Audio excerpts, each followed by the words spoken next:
এই সকল দিক থেকে তিনি একজন যোগ্য প্রার্থী, ঠিক কিনা?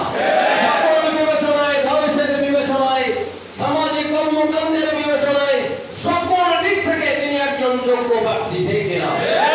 এই নির্বাচনে যদি আমরা সবাই মিলে একত্রিত হয়ে সমানভাবে গুরুত্ব দিয়ে নির্বাচনে বিজয়ীর জন্য কেন্দ্রের ঘোষণা পরিকল্পনার আলোকে যদি ময়দানে আমরা ঠিক মতো ভূমিকা পালন করতে পারি, ইনশাআল্লাহ সময়ের ব্যবধানে এই আসনে আমাদের প্রিয় নেতা, প্রিয় ভাই আমাদের আনোয়ারুল ইসলাম ভাইকে নির্বাচিত করা সম্ভব।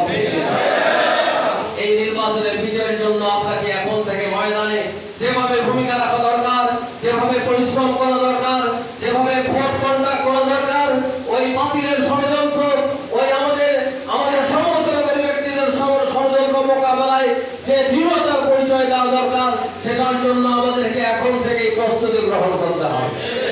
এদেশের সকল মানুষ আগামী দিনে স্বপ্ন দেখছে, সেই স্বপ্নটাকে যদি আমরা সঠিকভাবে মানুষের সামনে তুলে ধরতে পারি, আমাদের প্রার্থীকে আমরা আমাদের প্রত্যেককেই মনে করতে হবে আমি আনোয়ারুল ইসলাম রাজু। আনোয়ারুল ইসলাম রাজু তার নির্বাচনের জন্য যেভাবে প্রাণ উজাড় করে ময়দানে ভূমিকা রাখবেন, আমরাও সেভাবে প্রত্যেকেই নিজ নিজ অবস্থানে থেকে নিজেকে একজন ক্যান্ডিডেট হিসেবে ভূমিকা রাখার জন্য প্রস্তুতি নিতে হবে, ঠিক কিনা? আপনারা রাজি আছেন? ইনশাআল্লাহ। প্রস্তুতি নিয়ে যদি ময়দানে আমরা সঠিক ভূমিকা পালন করতে পারি, ইনশাআল্লাহ মানুষের স্বপ্ন নয়, এটি চূড়ান্ত বাস্তব হিসেবে প্রমাণিত হবে ইনশাআল্লাহ। আমি আর কথা বেশি বাড়াতে চাই না, আমি শুধু এতটুকু বলতে চাই, দুনিয়ার কোন বিবেচনায়, দুনিয়ার কোন স্বার্থের জন্য বাংলাদেশ জামাত ইসলামীতে আমরা সম্পৃক্ত হইনি। কোন চেয়ার, কোন মর্যাদা পাওয়ার জন্য আমরা বাংলাদেশ জামাত ইসলামীতে সম্পৃক্ত হইনি।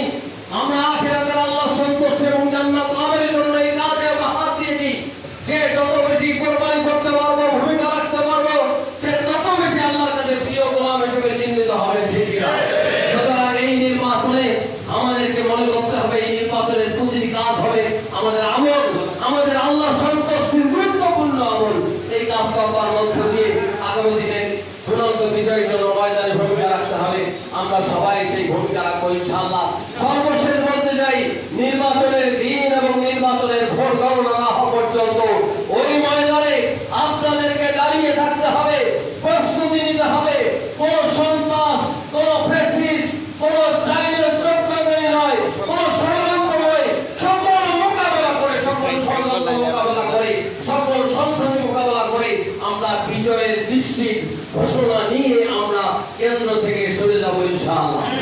আপনাদের নিশ্চয় মনে আছে পলাশী ইউনিয়ন, আপনাদের খুব বেশি করে না, এই পলাশী ইউনিয়নে আপনারা জানেন যখন চূড়ান্ত হয়ে গেছে আমাদের ক্যান্ডিডেট জনাব আনোয়ারুল ইসলাম ফাতিমি নির্বাচিত হতে যাচ্ছে, তখন তারা 2-3টে সেন্টারকে কেন্দ্র করে সেখানে ভোট ডাকাতে চিন্তা করেছে, মানে সিল দেওয়ার চিন্তা করেছে। এই সময়ে গ্রামের মানুষ লাঠি সুতা নিয়ে মহিলা পর্যন্ত ছাতা নিয়ে ওই কেন্দ্র চতুর্দিকে কেন্দ্র দখল করেছে, কোন সন্ত্রাসীরা আর টিকতে পারে নাই, ঠিক কিনা?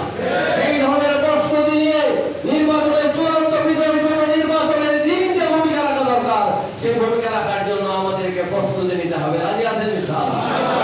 আল্লাহ আমাদেরকে সাহায্য করুন। আগামী দিনের এই নির্বাচনের গুরুত্ব অনুভব করে যথাযথ ভূমিকা পালন করবার মাধ্যমে আমিরে জামাতের নেতৃত্বে বাংলাদেশে ইসলামী সরকার, কোরআনের সরকার প্রতিষ্ঠা করবার মাধ্যমে আমাদের শহীদ নেতৃবৃন্দের রক্তের বদলা নেওয়ার জন্য আমাদেরকে শপথ গ্রহণ করতে হবে। ইসলামের পতাকা, কোরআনের পতাকা ওই আকাশে উত্তোলন করবার জন্য আমাদেরকে প্রয়োজন